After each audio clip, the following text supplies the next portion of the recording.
Director Guillermo Del Toro's highly anticipated new film, Pacific Rim, opens in AMC theaters everywhere this Thursday night. However, it seems whenever reporters have an opportunity to talk to the filmmaker, the topic of Hellboy 3 always seems to come up. Recently, Collider.com had a chance to sit down with Del Toro and asked him about the possibilities of seeing a third installment of the Hellboy franchise.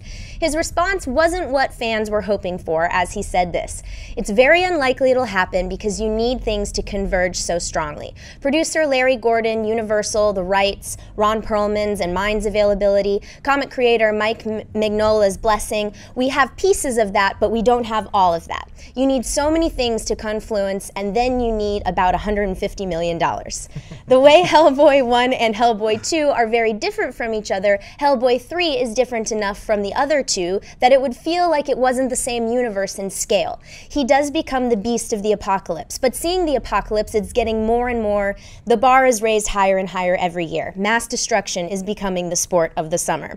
John, what do you make of these comments? Disappointing, and they're disappointing for a couple reasons. One, I've said for a long time that I don't believe we're going to see a Hellboy 3, but that doesn't mean I don't really want to see Hellboy 3. Damn right I want to see Hellboy 3, so it's disappointing at that level. But here's the other thing that really disappoints me about this whole notion that you need $150 million to make a Hellboy movie. The whole notion that, okay, now if you're going to do a blockbuster film, you have to have big mass city destruction scenes and spend $150, $200 million. Nonsense. That's absolute nonsense. The first Hellboy movie, which is my favorite of the Hellboy films so far, cost them $60 million to make. $60 million to make. There's a good amount of effects in that. There's a lot of really good action. But my favorite parts of both the Hellboy films aren't the high spectacle. I mean, I love the high spectacle stuff, sure.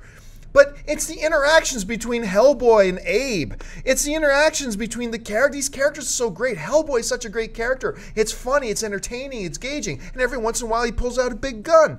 That's great. And you can make that movie for $60 million. You can make that movie for $70 million.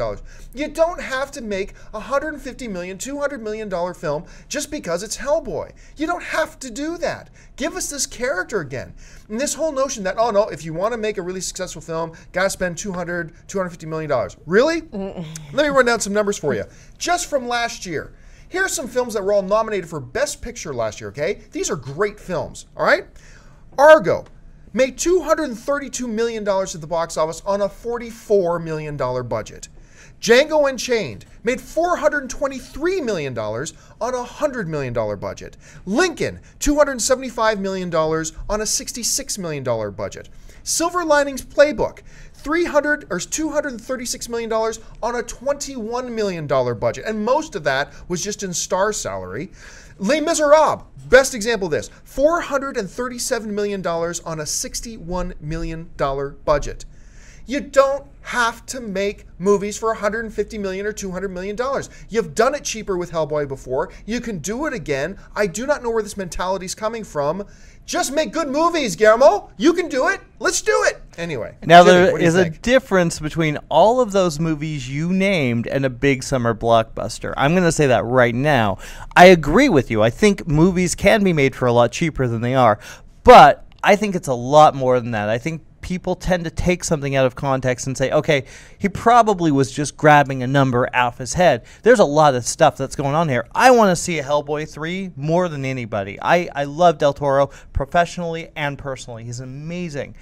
But I think there's so much more to it than that. That's why we won't see it. He's got so much on his plate.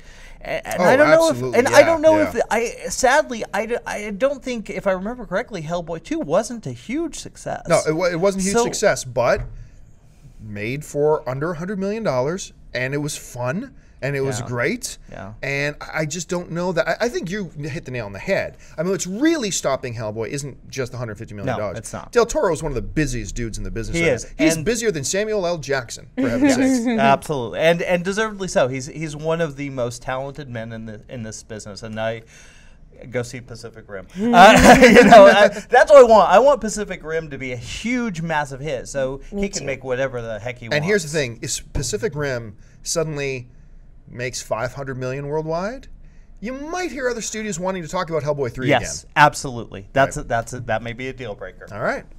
If you like this video, be sure to hit the thumbs up button, and don't forget to subscribe to our AMC Movie News YouTube channel. It's free, and we bring you all the latest movie news as well as our daily AMC Movie Talk Show. You can also follow us on Facebook and Twitter, where you can find out about all the latest prizes, giveaways, and special contests.